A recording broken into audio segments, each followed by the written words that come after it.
को कैसे इवेल्युएट करते हैं वो सीखेंगे। तो सबसे पहले मैं एक वेरिएबल डिक्लेयर कर रहा हूँ। वेरिएबल डिक्लेयर करने का जो सिंटैक्स है वो वेरिएबल का नाम सीधे लिखते हैं, इक्वल्स टू का साइन लगाते हैं और उसमें कोई नंबर लिख देते हैं।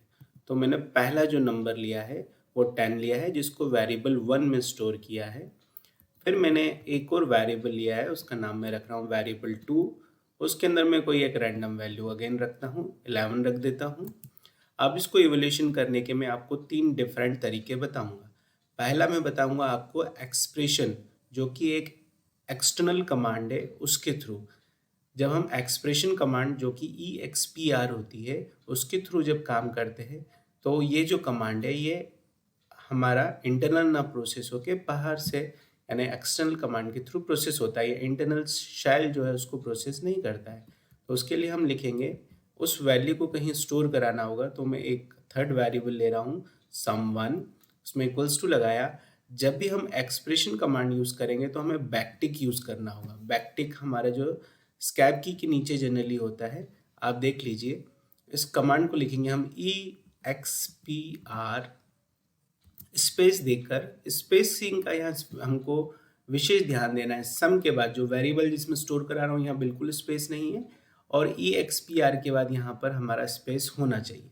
यहाँ वेरिएबल का नाम लिखूंगा। जब भी हम वेरिएबल का नाम कहीं पर इवोल्यूशन के लिए यूज़ करते हैं तो वहाँ पर हम हमेशा डॉलर का साइन लगाते हैं। तो मैं लिखूंगा डॉलर वेरिएबल 1, स्पेस दूंगा, स्पेस का विशेष ध्यान दीजिए। फिर प्लस का सिंबल लगाऊंगा, या और कोई मैथमेटिकल सिंबल आपको लगाना है आप लगा सकते हैं। और अगला वेरिएबल का नाम लिखूंगा। अगले वेरिएबल के नाम के साथ भी मैं डॉलर का साइन यूज़ करूंगा। तो इस तरीके से ये पूरा एक्सप्रेशन बन गया है। यहाँ पर बिल्कुल गैप नहीं है, इस पर ध्यान दीजिए। और एक्सप्रेशन के अंदर यहाँ पर जो भी लिखा है सब में गैप होना चाहिए। अगर ये सब कुछ सही लिखा है मैं एंटर प्रेस करता हूँ। अगर मुझे प्रॉम्प्ट रिटर्न हो जाता है मतलब कि मैंने बिल्कुल सब सही लिखा है। अब हम चेक कर लेते हैं कि ये इवोल्यूशन होके यहाँ पर sum1 में स्टोर हुआ है या नहीं हुआ है। ओके, तो इसको हम लिखते हैं इको कमांड। इको कमांड के थ्रू आप क्या कर सकते हैं, किसी भी वेरिएबल या वैल्यूज को इको करा सकते हैं। तो हम sum1 को यहाँ पर इको कराएंगे, sum1। ओके, और इसके लिए भी यहाँ पर हमको डॉलर का साइन लगाना होगा। तो echo dollar sum1। Okay, enter press किया, एंटर प्रेस किया तो देखिए यहाँ पर आ गया 21। 10 + 11 = 21। तो ये फर्स्ट वे था जिसमें हम एक्सप्रेशन यूज कर सकते हैं। सेकंड वे जो एक्सप्रेशन का हम यूज कर सकते हैं वो डॉलर के साथ हम जो एवोल्यूशन लिखेंगे, जो भी लिखेंगे उसमें पैरेंथेसिस यूज करेंगे। तो वो भी मैं लिखता हूँ। यहाँ भी स्पेस का विशेष ध्यान देना है। तो मैं एक वेरिएबल ले रहा हूँ sum2। ओके, sum2 = देन यहाँ पर डॉलर का साइन लगाऊंगा। डॉलर का साइन लगाने के बाद पैरेंथेसिस लिखूंगा। यहाँ पर कोई गैप मैंने नहीं रखा है, इस पर विशेष ध्यान दीजिए।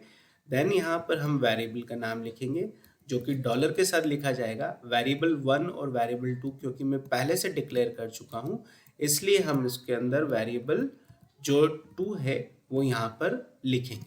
ओके, फिर यहाँ पर हम एंटर प्रेस करेंगे। मेरा प्रॉम्प्ट रिटर्न हो गया है। तो इसका मतलब कि मैं सब कुछ सही किया है। इसको मैं चेक कर लेता हूँ, इको sum2। अगेन देखिए ये भी आ गया 21, मतलब ये बिल्कुल सही किया है।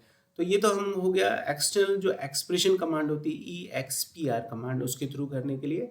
अब हमारा जो बैश शेल है ये हमको इंटरनल भी एक यूटिलिटी देता है जिसकी मदद से आप किसी भी मैथमेटिकल जो भी एक्सप्रेशन है उसको इवेल्युएट कर सकते हैं।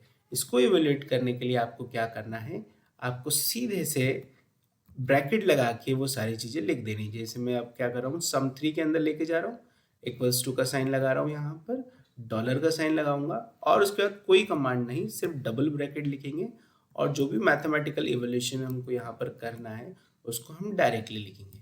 स्पेस का विशेष ध्यान दीजिए, यहाँ पर स्पेस होना ज़रूरी है, अदरवाइज ये एक एरर देगा, सारी स्ट्रिंग जैसे इसको रिटर्न कर देगा। यहाँ पर देखिए हमने क्या किया, कोई भी एक्सप्रेशन कमांड नहीं यूज़ किया, सीधे sum3 डॉलर का साइन लगाया, डबल ब्रैकेट लगाया है ना, यहाँ डबल ब्रैकेट है, डबल पैरेंथेसिस है, opening as well as closing, और इसके बीच में जो भी मैथमेटिकल हम लिखना चाहेंगे एक्सप्रेशन वो लिख सकते हैं। कुछ जो मैथमेटिकल एक्सप्रेशन है उसको हमको स्कैप करना होगा, चाहे वो ये कमांड हो चाहे ये। जैसे हमारा मल्टीप्लिकेशन स्टार, तो उसको हम स्कैप करके ही यूज़ कर सकते हैं। मेरा प्रॉम्प्ट रिटर्न हो गया है। अब मैं यहाँ चेक कर लेता हूँ, तो सम 3 को मैं यहाँ चेक कर रहा हूँ, क्या वो सही तरीके से प्रिंट कर रहा है। तो ये देखिए यहाँ भी 21 आ रहा है। 10 + 11 = 21, जिसको मैंने पहली बार सम 1 में स्टोर किया, सीधे एक्सप्रेशन बैकटिक के साथ यूज़ कर कर। फिर मैंने सम 2 के अंदर पैरेंथेसिस के साथ विदाउट बैकटिक के यूज़ किया है। और थर्ड जो वे है, जो कि इंटरनल टू बैश है हमारे, वो है डबल पैरेंथेसिस या डबल ब्रैकेट का, जिसके अंदर एक्सप्रेशन कमांड का यूज़ नहीं किया गया है।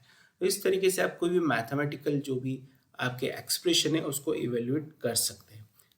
Thank you.